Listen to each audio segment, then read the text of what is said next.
Good morning students. Ninth class की बेटा SPL का सेकेंड यूनिट का हमारा कॉन्स्टिट्यूशनल डिज़ाइन चैप्टर चल रहा है। इस चैप्टर में we will study about the makers of constitution of India and constituent assembly, members of constituent assembly. Now I will show you a video related to Indian Constitution and Constituent Assembly. The Constituent Assembly. We celebrate Republic Day on the 26th of January every year. Have you ever wondered why? Republic Day honors the date on which the Constitution of India came into effect. That is the 26th of January 1950. You must be wondering what the Constitution is. So, let's find out. In a democracy, there are certain basic rules that the citizens and the government must follow. Together, these rules are called the Constitution. Rules present in the Constitution help a country function effectively. Let's see who the makers of our Constitution were. Creating the Constitution of a huge and diverse country like India was not an easy affair. The Constitution was drafted by an assembly of elected representatives called the Constituent Assembly. The assembly was formed in December 1946, a few months before India attained its independence. The Constituent Assembly had 299 members representing different language groups, classes, religions, and occupations. Leaders like Maulana Abul Kalam Azad, Sardar Patel, Dr. Rajendra Prasad, Jaipal Singh, H.C. Mukherjee, Durgabai Deshmukh, Sarojini Naidu, and Jawaharlal Nehru were part of the Constituent Assembly. Many of our leaders were inspired by the ideals of the French Revolution, the practice of parliamentary democracy in Britain, the Bill of Rights in the US, and even the Socialist Revolution in Russia. These ideologies and practices helped shape the constitution of our country.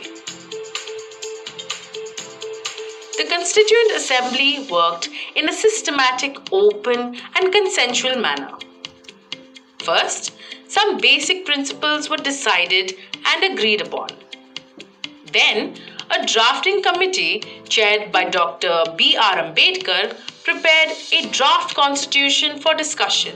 After several rounds of thorough discussion on the draft, more than 2,000 amendments were considered. The members deliberated over 114 days, spread over 3 years. Finally, the Assembly adopted the Constitution on the 26th of November 1949, and it came into effect on the 26th of January 1950. The Constituent Assembly played a vital role in formulating our Constitution, due to which we now enjoy the right to vote and the right to education, equality, and freedom.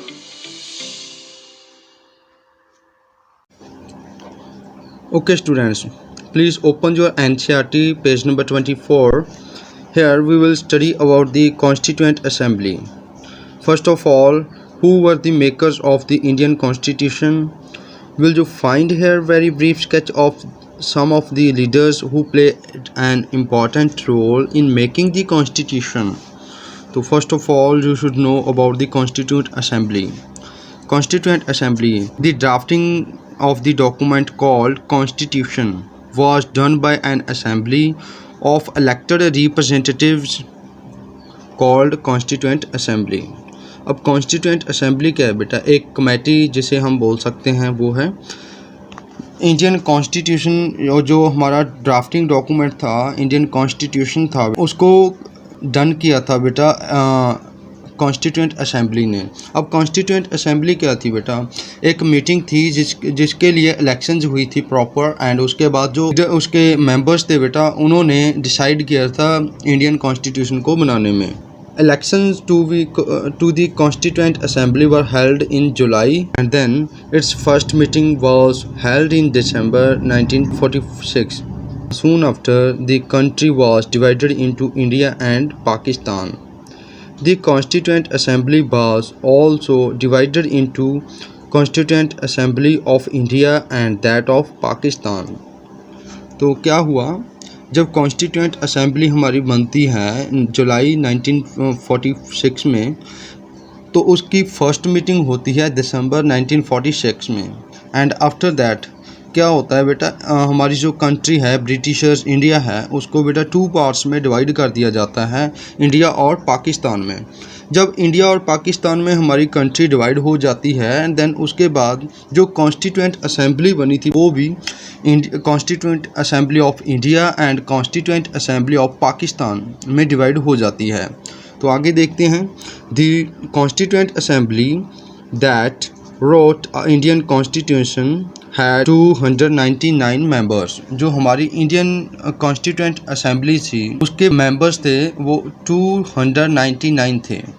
Assembly adopted the constitution on 26 November 1949, but it came into effect on 26 January 1950. जो हमारा constitution था India का, assembly जो बनी थी इसने बेटा adopt तो कर लिया था 26 नवंबर 1949 में, लेकिन अफेक्ट में कब आया बेटा 26 जनवरी 1950 में।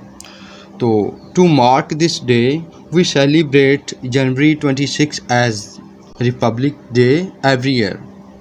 तो इसी दिन को बेटा आज तक हम सेलिब्रेट करते आ रहे हैं as a republic day. Now open your SB12। On this page we will study about the makers of Constitution of India. First of all, we will know about Sarojini Naidu. Sarojini Naidu was born to Bengali family in Hyderabad. बेटा उनका birth Hyderabad में Bengali family में हुआ था। She studied in London. She was the first Indian woman to preside over annual session of Indian National Congress.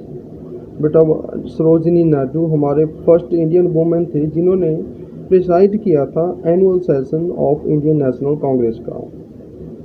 She participated in non corporation movement and salt Satyagraha. Non corporation movement and salt Satyagraha बेटा हमारे महात्मा गांधी जी ने चलाए थे। And then during the struggle, freedom struggle, she was arrested 5 times. She was a poet, so she called the Nightingale of India. Sarojini Naidu हमारे poet भी थे, इसीलिए उनको नाइटिंगेल ऑफ इंडिया बोला जाता है। She fought for universal adult franchise and improvement of conditions of widows. Sarojini Naidu ने बेटा एक इम्पॉर्टेंट रोल प्ले किया था अडॉप्शन के लिए इंडियन नेशनल फ्लैग की, जो हमारे कॉन्स्टिट्यूएंट असेंबली ने अडॉप्ट किया था। एंड जब हमें इंडिपेंडेंस मिल जाती है उसके बाद she was appointed as the first governor of Uttar Pradesh, making her India's first women governor. Then next is Jawaharlal Nehru. Jawaharlal Nehru was born in Allahabad. He studied in London and enrolled himself as an advocate at Allahabad High Court. उन्होंने law की study complete की London में, and उसके बाद वो advocate हुए थे Allahabad high court में। एंड उसके बाद बेटा उन्होंने अपना इंटरेस्ट धीरे धीरे पॉलिटिक्स में भी लेना शुरू कर दिया। तो जो हमारे नेहरू थे उन्होंने पार्टिसिपेट किया था बेटा non corporation movement and quit India movement में। तो उसके बाद as a president of Indian National Congress in 1930 he moved to Purna Swaraj Declaration, demanded complete independence of India from Britishers.